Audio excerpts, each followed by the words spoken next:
Well, good morning. Bit parky this morning, but then again, it is second week of January. What are we doing? Well, we're on the river for a start. What are we going for? Pike, strangely enough, but not just pike, but we'll stick to pike for now.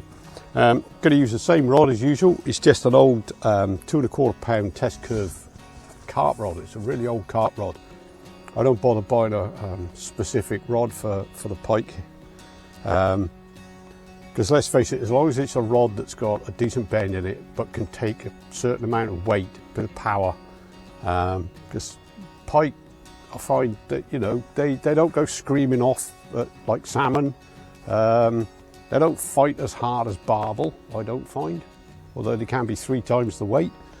They're more of a surge fight. You know, they surge away, and all you need is something that's going to hold them.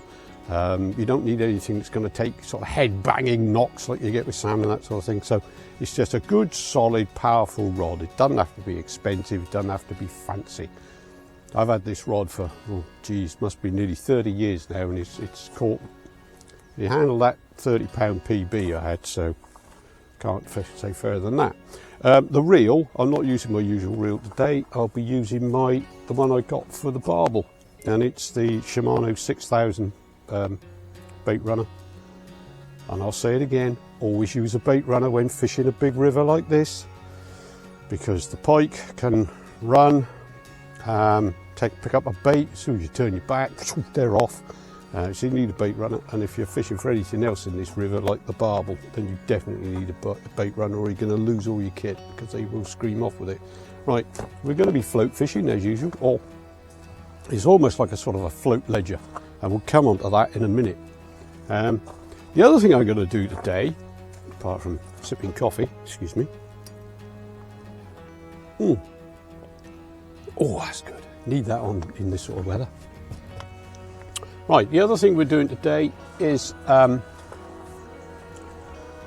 the past 12-18 months, we've noticed that there's been an increased number of specimen perch coming out. Now this river, the River Wye, it's not exactly famed for its perch,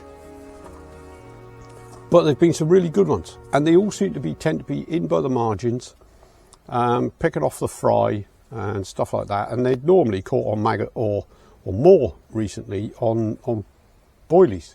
No, not boilies, pellets. Sorry. Anyway, so I've had a word with Stan, and he said, yes, I can use my light lure rod here to have a go for the perch in the margins, in by the reeds and that, all the dead reeds and the rubbish that's come down in the floods.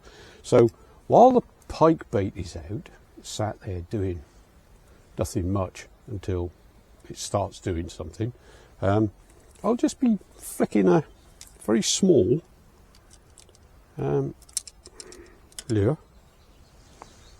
up the margins. Yes, we're going to get the jack pike, but this will handle it. And because of that, mind you, because there are big pike in here and all the rest, I'm sticking with my 20-pound braid on here, and there is a 20-something pound wire trace. Yeah. Anyway, we'll if we catch anything decent, we'll look at this in detail. Right. Okay. I'm going to get set up, and then we'll plop out a bait. What's the bait? The bait is sardine. It's frozen, and they're about this sort of size. You'll see them in a minute. They're about that sort of size, 8-inch. I'll be cutting them in half. Why cut them in half? Why not use a whole one? Big baits, big fish. Rubbish. Absolute rubbish. The bigger fish here are caught on little diddy baits. Little tiny 3 to 4 inches absolute max. You put a big bait out there, all you get is you get a jack will pick it up, swim around with it, and you won't even get a hook in it. So small baits on this river, we say small baits, nothing bigger than 100 mil, you know, 4 inches long, and a cut in half bait. It's a bit like you get with the bass at sea. You're better off using half a mackerel, head and guts as they call it, than a whole mackerel, because the juices come out, they pick that up in the water, which is coloured. Anyway, you'll see. I'll set up, and then I'll show you the rig. Right? Good. Sorry, more coffee first. It's cold. I'm old. Okay then. So we've got the gear on, and we start at the sharp end, and this is a 5/0 circle hook, big circle hook, and I get them on the internet. That's where I get them, and this is a Pikeology they call themselves. Anyway, 5/0 on a pre-made £40 plastic coated steel trace to a nice big swivel, and then the main line I'm using is £20 mono, and today I'm fishing a 25 gram setup, and it all comes from, I think these are Fox Predators.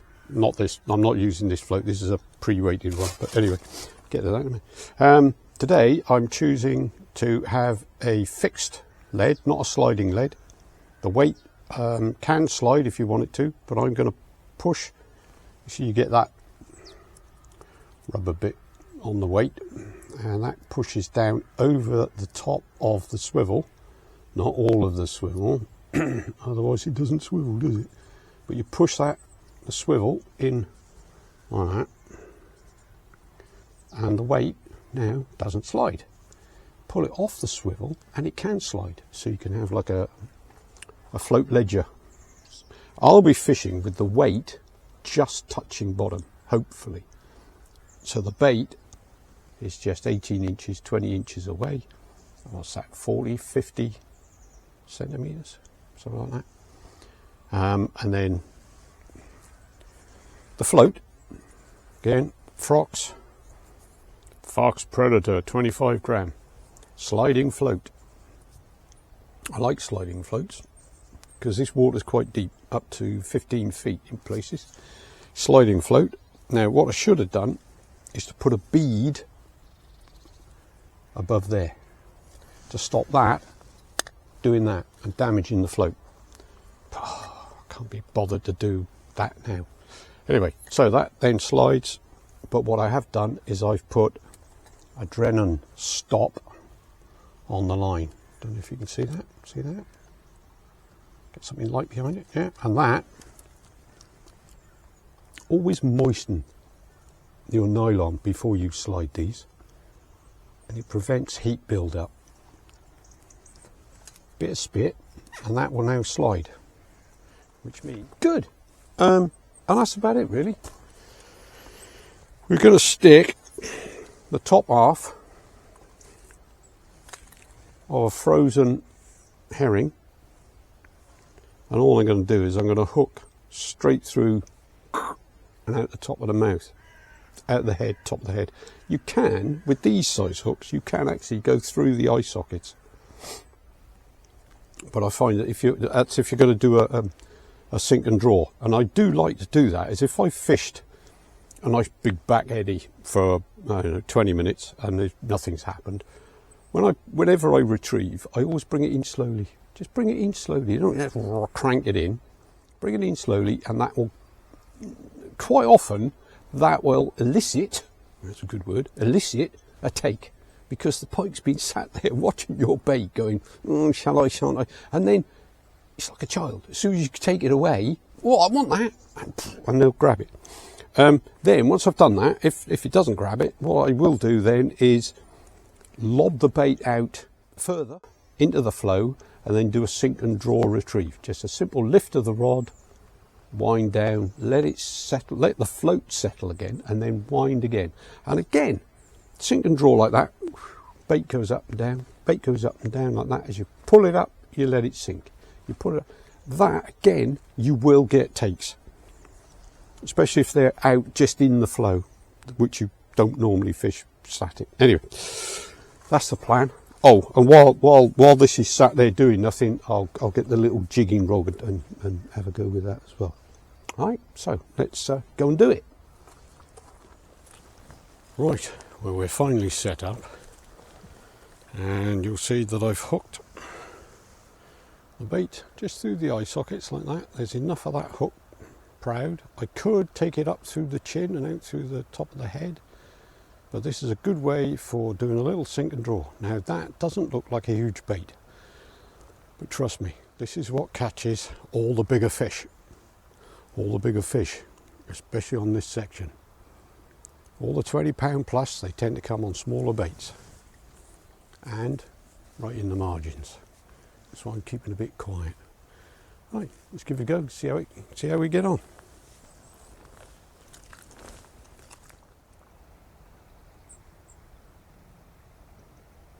Oh, I'm probably going to post this video whether I catch or not, because let's face it, we come out here, we make these videos and it looks as if we catch every time. Well, at this time of year, middle of winter, no you don't, and here's the boss.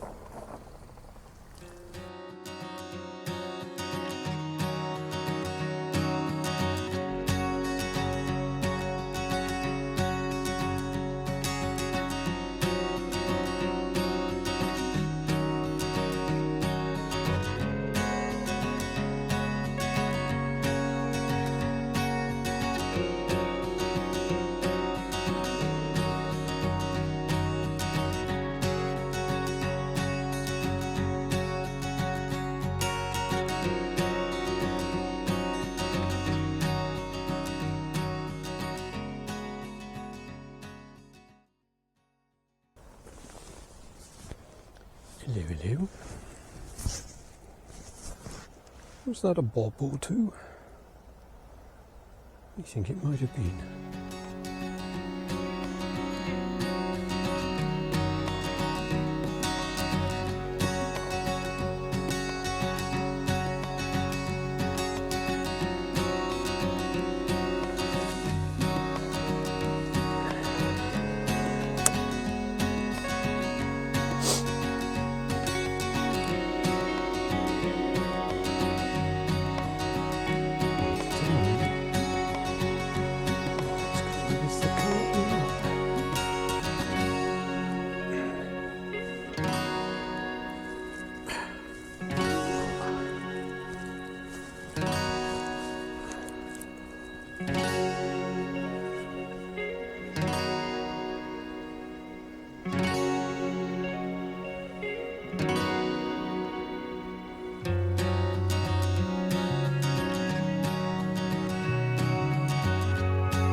Going against the current now, but only very slowly.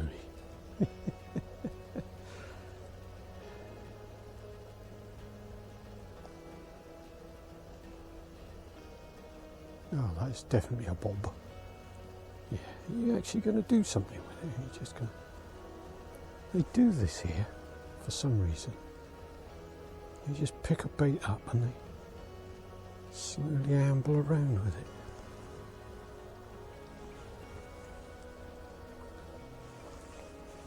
I'm going to take that now. Oh, there's something there. Nothing huge. Oh, it's a little one. We got us a little one. A little jack. Trouble is, he's that small, he's likely to get taken by something bigger.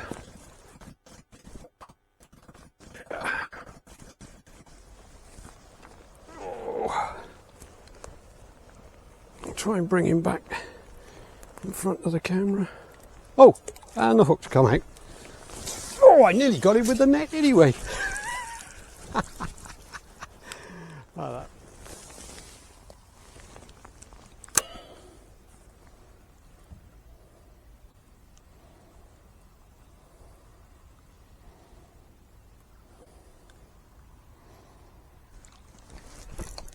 Oh yeah, little bugger. Look at that, he bit the top half off it. Let's give him the rest, shall we? You see that? He just came and nipped at the back end of it, took the bottom half of it. Little swine.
Into the next bay. See if he wants the rest of it down there, shall we? Back a bit.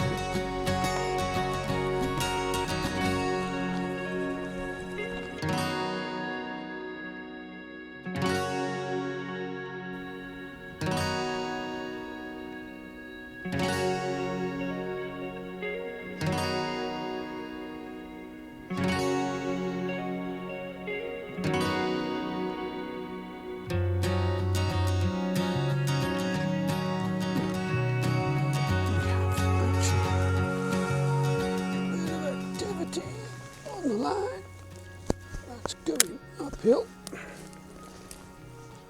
Not a huge amount, but at least it's doing something.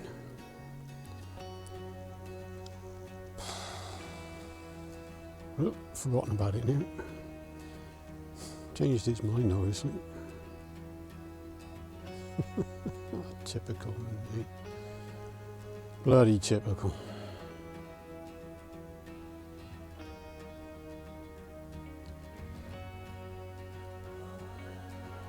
Take it if you're going to take it.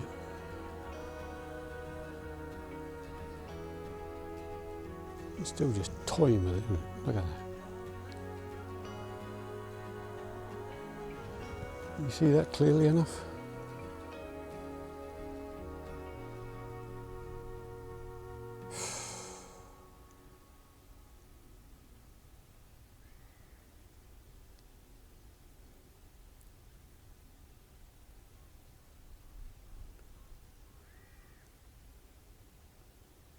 I mean, what is going on, eh?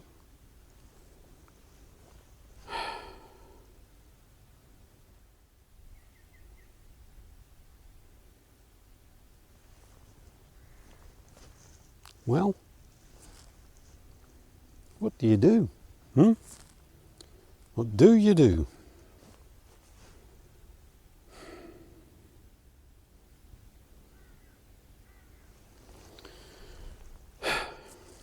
So bring it in, or shall I leave it there?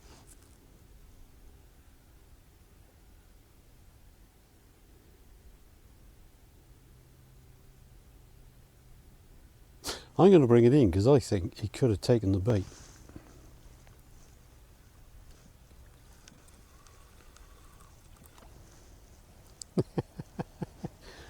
What did I say?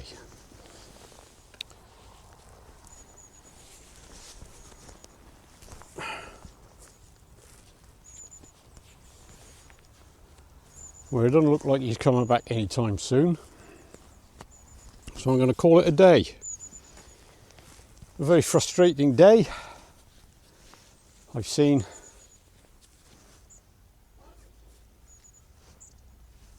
six, 7 fish. I've seen 7 pike. I haven't actually hooked into one. Well, I had that one, yeah.